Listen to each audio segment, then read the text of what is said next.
আসসালামু আলাইকুম।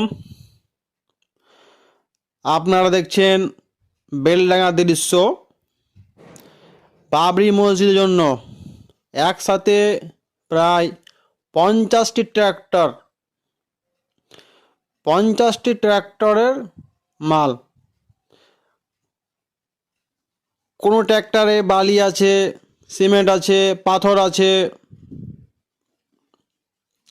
কোনো ট্র্যাক্টরে আবার ইটও আছে। মানুষ কত আবেগে পড়েছে ভালোবেসে বাবরি মসজিদের জন্য এত এত বালি সিমেন্ট দান করছে, মানে বলে বোঝানো যাবে না।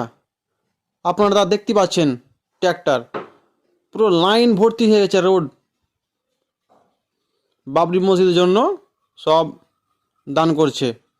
তো অবশ্যই আপনারা ভিডিওটা ভালো লাগলে শেয়ার, কমেন্ট, লাইক করতে ভুলবেন না।